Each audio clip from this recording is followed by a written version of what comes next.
Hi, good morning.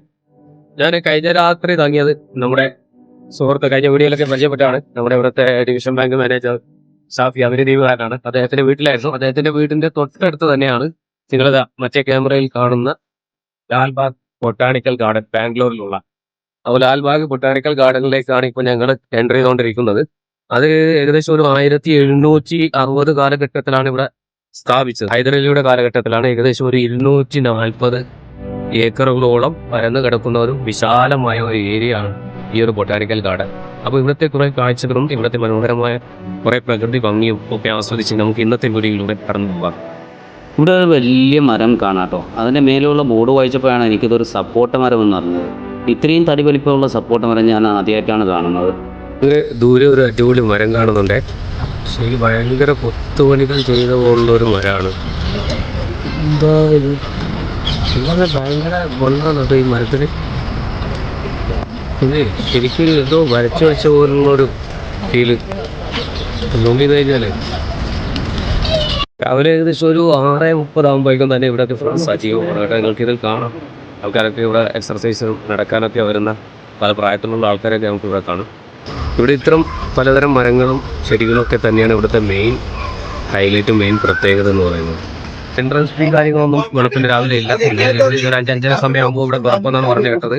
ജോഗിങ്ങിനൊക്കെ വരുന്നവർക്ക് ഇവിടെ free ആണ്. അവർ വന്ന് ജോഗിങ് ഒക്കെ നടത്തി എക്സർസൈസ് ഒക്കെ ചെയ്തിട്ട് തിരിച്ചു പോകുന്നു. ഇല്ലാത്ത സമയത്ത് ഒരു 10 മണിക്ക് ശേഷം ഇവിടെ ടിക്കറ്റ് ഫീയും കാര്യങ്ങളൊക്കെ ഉണ്ട് ഇവിടെ കാണാൻ വരുന്നവർക്ക്. ശരിക്കും പറഞ്ഞാൽ നമ്മുടെ ലക്ഷദ്വീപിൽ നേരത്തെ എഡ്യൂക്കേഷണൽ ടൂർ ഉണ്ടായിരുന്ന സമയത്ത് സ്കൂൾ കുട്ടികളൊക്കെ കൊണ്ടുവരുന്ന ഒരു സമയത്ത് ഈ ഒരു ലാൽബാഗിലേക്ക് കൊണ്ടുവരികയും ഇവിടെ വിസിറ്റ് ചെയ്യുകയും ചെയ്യുന്നുണ്ടായിരുന്നു. ഷെഡ്യൂളിലുള്ള ഒരു സ്ഥലമാണ്. അപ്പോൾ നേരത്തെ ടൂറിന് വന്ന കുട്ടികൾ ഉണ്ടെങ്കിൽ അവർക്ക് അറിയാൻ സാധിക്കും ഈ ഒരു ഭാഗത്തേക്ക് അവർ വന്നതൊക്കെ. അതാണ് ഈ ലാൽബാഗിന്റെ ഫുള്ള് ഒരു മാപ്പ് കാണിക്കുന്നത്. അപ്പോൾ അതിനെക്കുറിച്ചുള്ള ഒരു ഡിസ്ക്രിപ്ഷനും കാര്യങ്ങളൊക്കെ ഇവിടെ എഴുതിയിട്ടുണ്ട്. അപ്പം കന്നഡയിലാണ് ഇത് എഴുതിയത്, താഴെ ഇംഗ്ലീഷിലും ഉണ്ട്. അപ്പോൾ ആ കാര്യങ്ങളൊക്കെ മനസ്സിലാക്കാം. പിന്നെ മാപ്പിൽ കൃത്യമായിട്ട് ഇതിൽ കൊടുത്തിട്ടുണ്ട്. കാരണം ഇത് 240 ഏക്കർ സ്ഥലമാണ്. നമുക്ക് പെട്ടെന്നൊന്നും ഇത് നടന്ന് കംപ്ലീറ്റ് ചെയ്യാനൊന്നും സാധിക്കത്തില്ല. അപ്പോൾ മാപ്പിൽ കാര്യങ്ങളൊക്കെ കൊടുത്തിട്ടുണ്ട്. അത് നോക്കിയിട്ട് അതിനനുസരിച്ച് നമുക്ക് വേണ്ട സ്ഥലത്തേക്കൊക്കെ ഇതിനകത്തുനിന്ന് നീങ്ങാം. ബാംഗ്ലൂരുവിലെ ലാൽബാഗ് ബൊട്ടാനിക്കൽ ഗാർഡൻ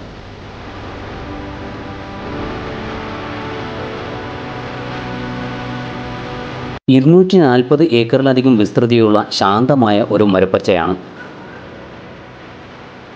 ഉഷ്ണമേഖലാ സസ്യങ്ങളുടെ അതിശയകരമായ ശേഖരം പ്രദർശിപ്പിക്കുന്നു.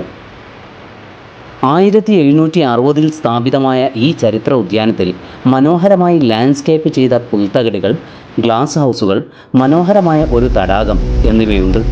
അപൂർവവും വിദേശികളുമായ ഇനങ്ങൾ ഉൾപ്പെടെ 1000-ലധികം ഇനം സസ്യങ്ങളുടെ ആവാസ കേന്ദ്രമായ ലാൽബാഗ് പ്രകൃതി സ്നേഹികൾക്കും സസ്യശാസ്ത്രജ്ഞർക്കും ശാന്തത ആഗ്രഹിക്കുന്നവർക്കും ഒരു സങ്കേതമാണ്.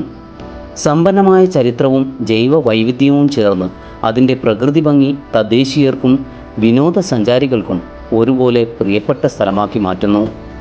This tree fossil is a collection from the National Fossil Park, Tiruvakkarai, South Arcot, Tamil Nadu. It is supposed to be 20 million years old. It is of petrified coniferous tree. Fossils of this park can also be seen at Quinty Park, Madras, Natural History Museum, Kerala, Nehru Zoological Park, Hyderabad, National Museum, Delhi. This fossil tree trunk is bound to inspire us to develop a perspective for understanding the evolutionary process of life on Earth.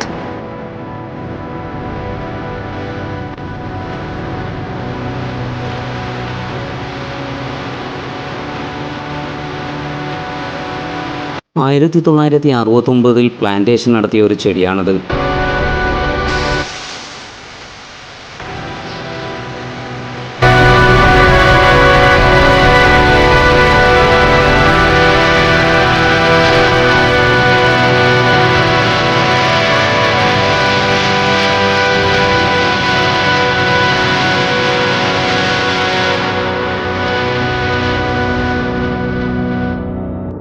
ചെറിയ കുട്ടികൾക്കും മുതിർന്നവർക്കും ഒരേപോലെ ആസ്വദിക്കാൻ കഴിയുന്ന ഒരു വിനോദസഞ്ചാര കേന്ദ്രം എന്ന് വേണമെങ്കിൽ ഇതിനെ പറയാം.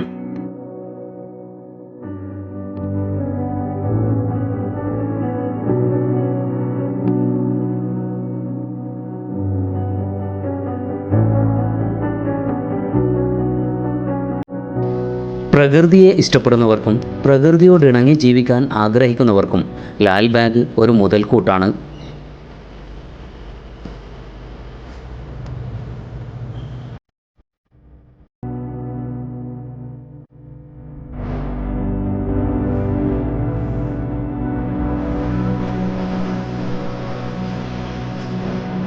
ഏവരെയും ആകർഷിക്കും വിധത്തിൽ വളരെ മനോഹരമായ ശാഖകളുള്ള പടുവൃക്ഷങ്ങളാണ് ഇവിടുത്തെ കൗതുകം.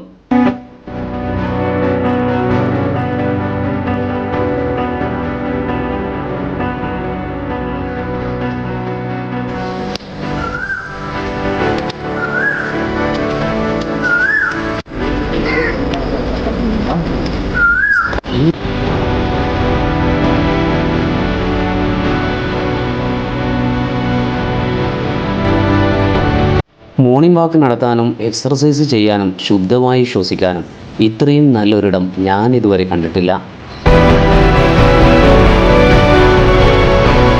ഇതിനകത്ത് ഒരു അത്യാവശ്യം വലിപ്പമുള്ള ഒരു ലേക്ക് നമുക്ക് കാണാം. അപ്പോൾ അത് മാത്രമല്ല, ഇവിടെ ഒരു വാട്ടർ ഫാൾസ് കൂടി ഉണ്ട്. നാച്ചുറൽ അല്ല, മാൻമെയ്ഡ് ആയിട്ടുള്ള വാട്ടർ ഫാൾസ്. അപ്പോൾ അതിലേക്ക് വെള്ളം എടുക്കുന്ന ഒരു സെറ്റപ്പാണ് ഇവിടെ കാണുന്നത്. നമ്മളിവിടെ അങ്ങോട്ട് നോക്കിക്കഴിഞ്ഞാൽ ഈ ഒരു സംഭവം ഉണ്ടല്ലോ, അതെ, ഇവിടെ നിന്ന് ഒരു പൈപ്പ് ഇങ്ങനെ കയറിപ്പോകും. ഞാൻ ഒരു പെൻസിലിൽ പുറത്ത് നിന്നുകൊണ്ട് കാണാൻ ചെറിയൊരു ആ ഒരു പൈപ്പ് പോകുന്നതാണ്. ഈ പൈപ്പിൽ കൂടെയാണ് വെള്ളം വലിച്ചെടുക്കുന്നത്. ഈ വലിച്ചെടുത്ത് ഈ പൈപ്പ് അങ്ങോട്ട് പോയിട്ട് അപ്പുറത്തൊരു ഭാഗത്ത് വാട്ടർഫാൾ ആയിട്ട് വെള്ളം ഒഴുക്കി വിടുന്നതായിട്ട് കാണാം. ശരിക്കും ഇതുണ്ടോ, ഇപ്പം ഞാൻ പറഞ്ഞ അവിടെ നിന്ന് വെള്ളം വലിച്ചിട്ട് ഇവിടെ വാട്ടർഫാൾസ് നമുക്ക് കാണാം. ശരിക്കും ഒരു നാച്ചുറലായിട്ടുള്ള ഒരു വാട്ടർഫാൾ പോലെയാണ് നമുക്കിവിടെ ഫീൽ ചെയ്യുന്നത്. പക്ഷേ ഇത് മാൻമെയ്ഡാണ് സംഭവം, ആർട്ടിഫിഷ്യലാണ്. എനിക്ക് ആ പാറക്കെട്ടുകൾക്കിടയിലൂടെ ഇങ്ങനെ വെള്ളം ഒഴുകി ഈ ലേക്കിലേക്ക് വന്ന് ഒഴുകി വരുന്ന ഒരു ഫീലാണ്.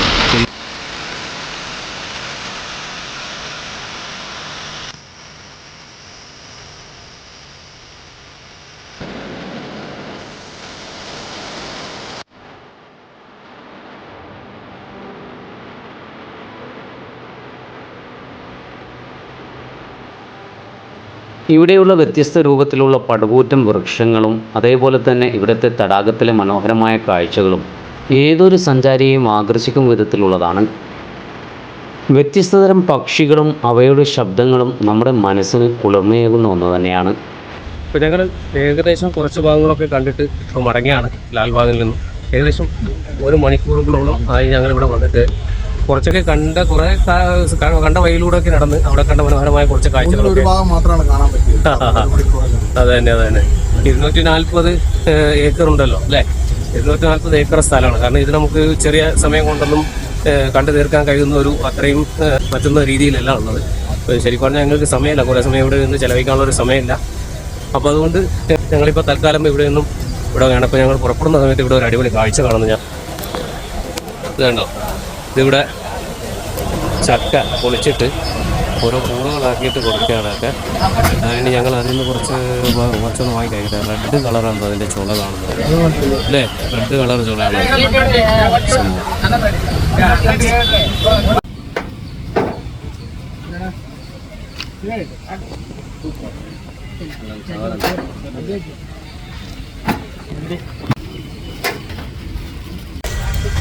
ഇതാണ് സാധനം, റെഡ് കളർ ചുളയുള്ള സാധനമാണ്. അപ്പോൾ ശരിക്കും ഇതിൻ്റെ ക്യാഷ് എത്രയാണെന്നുള്ളത് ഞങ്ങൾക്കറിയില്ല. കാരണം സാറിൻ്റെ പരിചയത്തിലുള്ള ആൾക്കാരാണ് അവിടെ ഉള്ളത്. അപ്പോൾ അവർ ക്യാഷൊന്നും വാങ്ങിച്ചിട്ടില്ല. സംഭവം കഴിച്ചു നോക്കട്ടെ. അടിപൊളിയാണ്, നല്ല മധുരം കേട്ടോ. ഞാൻ ഈ റെഡ് കളറുള്ള ചക്ക ഇതുവരെ കഴിച്ചിട്ടില്ല, ആദ്യമായിട്ടാണ് ഞാൻ കഴിക്കുന്നത്. നല്ല ടേസ്റ്റിയാണ്. ഞങ്ങൾ ഇവിടെ നിന്ന് പുറപ്പെടാണ്. ഇനി ഏതായാലും അടുത്ത വീഡിയോയുമായി കാണുന്നവരേക്കും എല്ലാവർക്കും ഒരു ബൈ കൊടുത്തേക്കും. Okay, hi.